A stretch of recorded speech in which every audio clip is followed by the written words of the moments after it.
শিলভদ্রবাবু ট্রেনের কামরায় প্রচার। ট্রেনে তো শুধু নিজের কেন্দ্রের মানুষই উঠেছেন এমন নয়, অনেকেই আছেন যারা দমদমের সীমানা পেরিয়ে যাবেন, অনেকে দমদমেরও আছেন। সার্বিকভাবে একটা মুড বোঝা যায়, কিছু বুঝতে পারছেন? হ্যাঁ নিশ্চয়ই, কতগুলো মানুষ, কতজন আমাকে চেনেনও না, জয় শ্রীরাম ধরে দিলেন যেই উঠলাম, মানুষ নমস্কার করে। একেবারে সাদামাটা প্রচারের ধরনটা দেখছি, পায়ে হাঁটছেন বেশি, রাস্তা দিয়ে বাইকে করতে করতে যেতে যেতে হাত তুলছেন বা হাত নাড়ছেন, লোকাল ট্রেনের কামরায় উঠে পড়ছেন, এটা কি একদম খুব ভেবেচিন্তে করা? না না, আমি তো সাধারণ।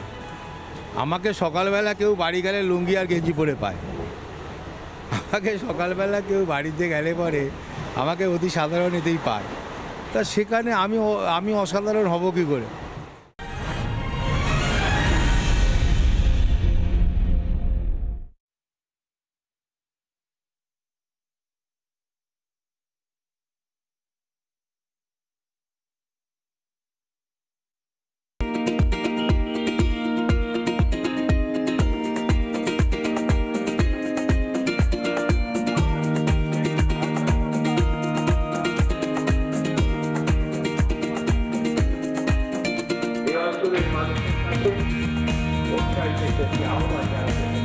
একবার বিজেপিকে সতর্কে 15 বছরের অবদান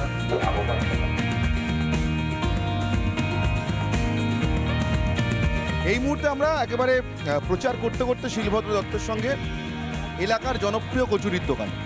শিলভদ্রবাবু, খাওয়া দাওয়াটা কি ভোটের সময় এভাবেই চলছে, যেমন বলছিলেন সকালবেলা যেখানে যেমন সেখানে তেমন? সেখানে সব করতে হয়, সব জায়গায় তো আর সব রকম পাওয়া যায় না। আর আমার এমনিও জীবনেও তো খুব ভালো মন্দ খাওয়ার অভ্যাস নেই, এভাবেই চলে, মানে খুব পরিবর্তন কিছু হয়নি। হ্যাঁ, বেশিরভাগ সেই সময় বাড়িতে খাই, এখন বাইরে খাওয়া বেশি হয়ে যাচ্ছে, কিন্তু খাওয়ার ব্যাপারটা একই আছে। সুজন চক্রবর্তী, সৌগত রায়রা বলেন আপনারা হচ্ছেন আদানি আম্বানির পার্টি। আদানি আম্বানির পার্টির লোক রাস্তার ধারে এরকম ঝুপড়ি কচুরির দোকানে, এলাকার জনপ্রিয় দোকানে বসে কচুরি খাচ্ছেন, কচুরি দিয়ে ব্রেকফাস্ট খাচ্ছেন, হজম হবে পাবলিকের? পাবলিকের হজম হবে কিনা না, আমার হজম হবে, কারণ আমার অভ্যাস আছে। আর সুজনবাবু দেখুন, পাবলিকেরও হজম হয়ে যাবে আমার মনে হয়, কারণ পাবলিক যারা আমাকে চেনে তারা জানে, কিন্তু সুজনবাবু আর সৌগতবাবুর হবে না, কারণ সৌগতবাবু তো কাজু বাদাম বিরিয়ানি এতে অভ্যস্ত বেশি, আঙুর এই কী বলে কিশমিশ আঙুর হিসাবে। সুজনবাবুর খাওয়ার এটা আমি জানি না, তবে পাবলিকেরও হজম হবে, আমার তো হবেই, কোনো অসুবিধা নেই। একটা কথা জিজ্ঞাসা করবো শিলভদ্রবাবু, এই গোটা প্রচার পর্বটা এখন পর্যন্ত যতটা দেখেছি, আপনি যখন প্রচার সারছেন আগে পিছিয়ে প্রচুর বাইক, সাধারণভাবে এটা ছবিটা আমরা রাজ্যের শাসক দলের সঙ্গে দেখতে অভ্যস্ত। দমদম লোকসভা কেন্দ্রে বাইকে করে এত তরুণ ছেলেপিলে আপনার সঙ্গে সঙ্গে আগে পিছিয়ে ঘুরছে, কারণটা রহস্যটা কি? এখানে কি আপনি ইতিমধ্যে বিজেপি শাসক হয়ে গেছেন? না না, বিষয়টা হচ্ছে ইয়ং জেনারেশন মোদিজির প্রতি মজে গেছে, এবং আমি আপনাকে অনুরোধ করব যে 18 থেকে 24 লোক ছেলেদের মেয়েদের জিজ্ঞেস করুন, সদ্য যারা হায়ার সেকেন্ডারি পাস করেছে এই জাস্ট গেল, বিশেষ করে ইংলিশ মিডিয়াম বাইরে করেছে, বা তার থেকে 24 বছর অবধি লোকেদের জিজ্ঞেস করুন, ছেলেদের জিজ্ঞেস করুন, তারা প্রত্যেকে মোদিজির জন্য কথা বলবেন। আমি একটা ফ্যামিলিকে চিনি যার মা তৃণমূল করে, সেদিন সেই মা আমাকে বলছে আমার ছেলেটার মাথা গেছে। এরকম কেন? বলে আমি যত মমতা ব্যানার্জির হয়ে বলি ও তত মোদিজির হয়ে পড়ে। আমি বললাম ভালো হলো, ভোটটা আমার। বললো এরা বলতে হবে না, ও ভোটটা মোদিজিকেই দেবে। তাই এটা হয়েছে, এটা একটা স্বাভাবিক ঘটনা হয়ে গেছে, এটা কিছু করার নেই। ইয়ং জেনারেশন থেকে শুরু করে সবাই মোদিজিকেই, একটু ইয়ে দাও না, ঘুগনি দাও না। জমিয়ে খাওয়া চলছে প্রচারের ফাঁকে। শিলভদ্রবাবু আরেকবার একটু ঘুগনিও চেয়ে নিলেন। আমরা দেখি এরপর দমদমের মানুষ কি চাইছেন সেটার খোঁজ খবর নেওয়ার চেষ্টা করব শিলভদ্রবাবু প্রচারের পরবর্তী অংশে গিয়ে।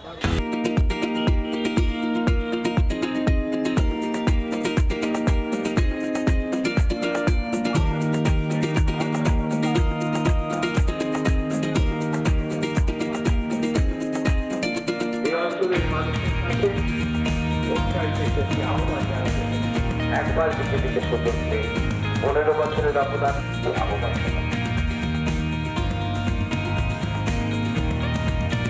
এই মুহূর্তে আমরা একেবারে প্রচার করতে করতে শিলভদ্র দত্তের সঙ্গে এলাকার জনপ্রিয় কচুরির দোকান।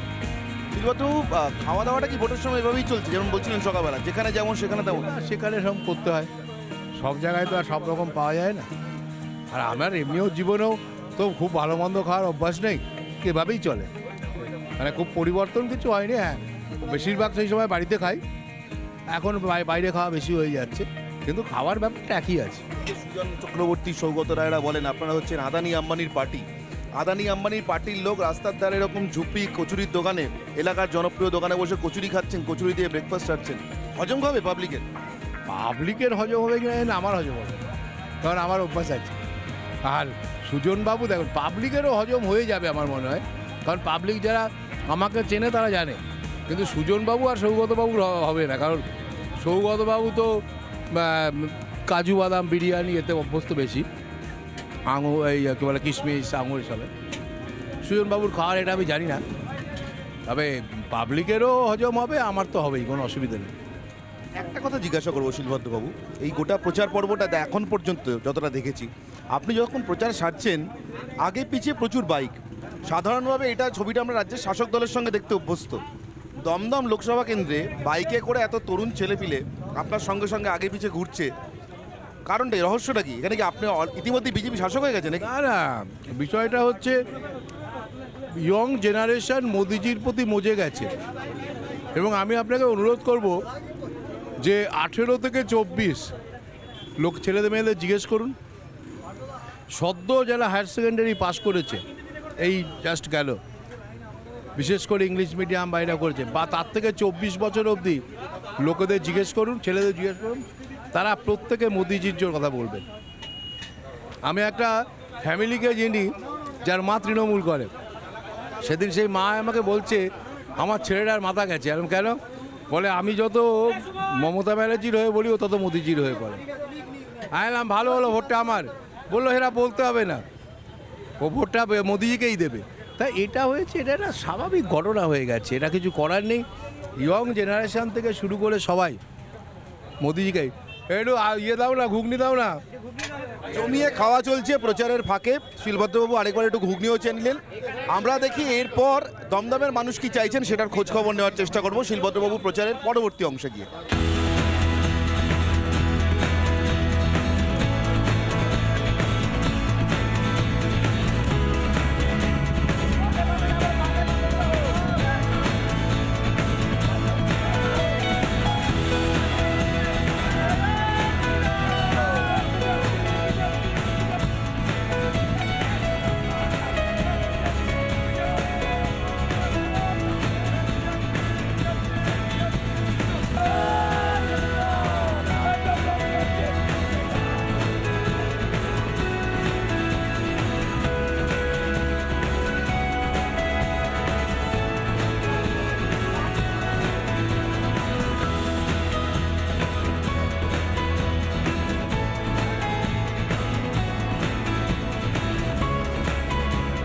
শিলভদ্রবাবু, ট্রেনের কামরায় প্রচার।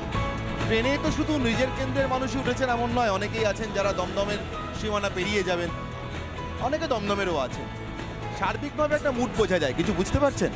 হ্যাঁ নিশ্চয়ই, কতগুলো মানুষ, কতজন আমাকে চেনেনও না, জয় শ্রীরাম ধরে দিলেন যেই উঠলাম, মানুষ নমস্কার করে।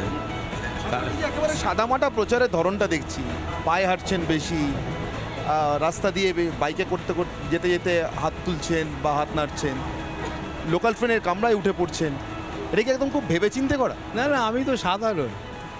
আমাকে সকালবেলা কেউ বাড়ি গেলে লুঙ্গি আর গেঞ্জি পরে পায়, আমাকে সকালবেলা কেউ বাড়িতে গেলে পরে আমাকে অতি সাধারণ এতেই পায়। তা সেখানে আমি অসাধারণ হব কী করে?